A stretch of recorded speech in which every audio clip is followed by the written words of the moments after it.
ప్రియమైన సోదర సోదరీమణులారా, మన జీవితంలో కొన్ని సందర్భాల్లో దేవునికి మాట ఇస్తాము. ప్రభువా, ఈ సమస్య నుంచి నన్ను బయటకు తీస్తే నా జీవితాన్ని నీకు సమర్పించుకుంటాను. ప్రభువా, నీవు నాకు సహాయం చేస్తే నేను నీకు ఇచ్చిన మాటను నెరవేర్చుతాను అని దేవుని సన్నిధిలో ప్రమాణాలు చేస్తాము. కానీ సమస్య తొలగిపోయిన తరువాత, పరిస్థితులు మారిన తరువాత మనం దేవునికి ఇచ్చిన మాటను మర్చిపోతే ఏమవుతుంది? దేవుని వాక్యం దీనిని చాలా హెచ్చరిస్తుంది. 1. దేవునికి ఇచ్చిన మాటను తేలికగా తీసుకోకూడదు. ప్రసంగి 5వ అధ్యాయం 4-5 వచనంలో ఇలా చెబుతుంది: నీవు దేవునికి మ్రొక్కిన మొక్కుబడి చెల్లించుటకు ఆలస్యం చేయకుము. నీవు మ్రొక్కి చెల్లించకపోవట కంటే మ్రొక్కకపోవట మేలు. ఇది చాలా బలమైన హెచ్చరిక. దేవునికి మాట ఇవ్వడం అంటే సాధారణంగా ఎవరికైనా మాట ఇవ్వడం కాదు. అది దేవుని సన్నిధిలో చేసిన ప్రతిజ్ఞ. అందుకే దేవునికి మాట ఇచ్చే ముందు ఆలోచించాలి, నేను నిజంగా ఈ మాటను నెరవేర్చగలనా అని మనల్ని మనం ప్రశ్నించుకోవాలి. 2. మాట ఇచ్చి తప్పితే దేవుని ఎదుట దోషులమవుతాము. ద్వితీయోపదేశకాండము 23వ అధ్యాయం 21-23 వచనాల్లో దేవునికి మొక్కుబడి చేసినప్పుడు దాన్ని ఆలస్యం చేయకుండా నెరవేర్చాలని చెబుతుంది. అక్కడ ఒక ముఖ్యమైన సత్యం ఉంది. మాట ఇవ్వకపోవడం కంటే మాట ఇచ్చి నెరవేర్చకపోవడం ప్రమాదకరం. ఎందుకంటే మనం స్వచ్ఛందంగా దేవుని ముందు ఒక మాట ఇచ్చాము. అందుకే దేవునికి ఇచ్చే మాట విషయంలో తొందరపడకూడదు. 3. దేవునికి ఇచ్చిన మాటను మర్చిపోవడం ఆత్మీయంగా ప్రమాదకరం. కొన్నిసార్లు మనకు సమస్య వచ్చినప్పుడు దేవుణ్ణి ఆశ్రయిస్తాము. ఆ సమయంలో మన ప్రార్థనలో ఎన్నో మాటలు ఇస్తాము. కానీ దేవుడు మన సమస్యను తీర్చిన తరువాత మనం ఇచ్చిన మాటను మర్చిపోతాము. ఇది మన హృదయంలో దేవుని పట్ల ఉన్న కృతజ్ఞతను కూడా చూపిస్తుంది. దేవుడు మన ప్రార్థన విన్నప్పుడు మనం గుర్తించుకోవాలి. కీర్తనలు 116వ అధ్యాయం 14వ వచనం: యెహోవాకు నేను చేసిన నా మొక్కుబడులను ఆయన ప్రజలందరి సమక్షమందు చెల్లించెదను. దేవుడు మనకు చేసిన మేలును గుర్తించుకొని మనం ఇచ్చిన మాటను కూడా గుర్తించుకోవాలి. 4. మాట తప్పడం మన విశ్వసనీయతను దెబ్బతీస్తుంది.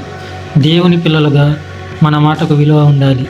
మత్తయి 5వ అధ్యాయం 37 వచనంలో యేసు ఇలా బోధించాడు: మీ మాట అవునంటే అవును, కాదంటే కాదు అని ఉండాలి. అంటే మన మాటలో నిజాయితీ ఉండాలి. మాట ఇస్తే నిలబెట్టుకోవాలి. మాట నిలబెట్టుకోలేని పరిస్థితి ఉంటే దేవుని సన్నిధిలో నిజాయితీగా ఒప్పుకోవాలి. 5. యోప్తా చేసిన మొక్కుబడి మనకు హెచ్చరిక. న్యాయాధిపతులు 11వ అధ్యాయంలో యోప్తా అనే వ్యక్తి గురించి చదువుతాము. అతను యుద్ధానికి వెళ్లే ముందు దేవునికి ఒక మొక్కుబడి చేశాడు. తన ఇంటి తలుపుల నుండి తనను ఎదుర్కొనడానికి మొదట వచ్చేది యెహోవాకు అర్పిస్తానని మాట ఇచ్చాడు. తరువాత అతని కుమార్తె అతనిని ఎదుర్కొంటూ వచ్చింది. ఈ సంఘటన చాలా బాధాకరమైనది. యోప్తా ఆలోచించకుండా చేసిన మొక్కుబడి ఎంత తీవ్రమైన పరిస్థితికి దారి తీసిందో ఇది మనకు చూపిస్తుంది. ఇక్కడ మనం నేర్చుకోవాల్సిన విషయం: దేవునికి మాట ఇచ్చే ముందు భావోద్వేగంతో కాకుండా జ్ఞానంతో ఆలోచించాలి. అవసరం లేని ప్రమాణాలు చేయకూడదు. 6. మాట తప్పడానికి కారణం ఏమిటి? మనుషులు దేవునికి ఇచ్చిన మాటను ఎందుకు మర్చిపోతారు? సమస్య ఉన్నప్పుడు దేవుని మీద ఆధారపడతారు. సమస్య తొలగిపోయిన తరువాత తమ శక్తి మీద ఆధారపడటం మొదలు పెడతారు. ఇది మనిషి స్వభావంలో ఉన్న ప్రమాదం. అందుకే దేవుడు ఇచ్చిన మేలును మర్చిపోకుండా ఎల్లప్పుడూ కృతజ్ఞతతో ఉండాలి. ద్వితీయోపదేశకాండము 8వ అధ్యాయం 11-14 వచనాల్లో దేవుడు తన ప్రజలు సమృద్ధి పొందిన తరువాత తనను మర్చిపోవద్దని హెచ్చరిస్తాడు. 7.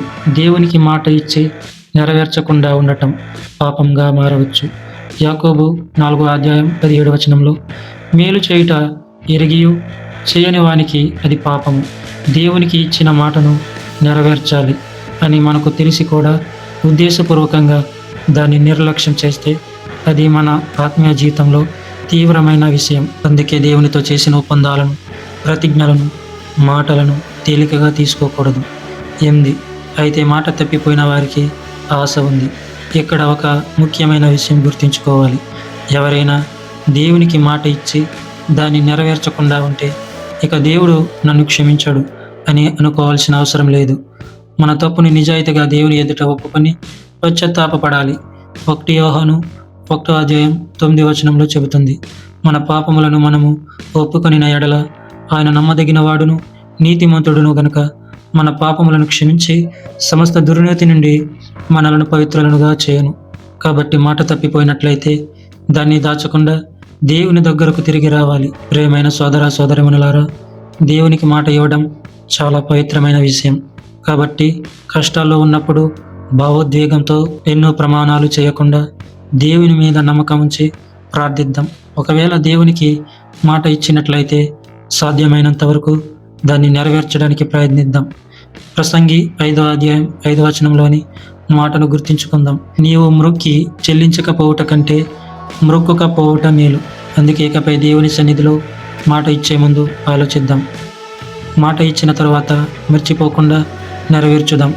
మన మాటలో నిజాయితీ ఉండాలి. మన జీవితంలో విశ్వసనీయత ఉండాలి. మన దేవుడు మన మాటలను మాత్రమే కాదు, మన హృదయాన్ని కూడా చూస్తున్నాడు. చివరి ప్రార్థన. ప్రభువా, నీ సన్నిధిలో నేను చేసిన మాటలను తేలికగా తీసుకోకుండా ఉండే జ్ఞానాన్ని నాకు ఇవ్వు. నేను ఇచ్చిన మాటలో తప్పిపోయి ఉంటే నన్ను క్షమించు. ఇకపై ఆలోచించకుండా ప్రమాణాలు చేయకుండా నీ చిత్తానుసారం నడిచే కృపను నాకు దయచేయి.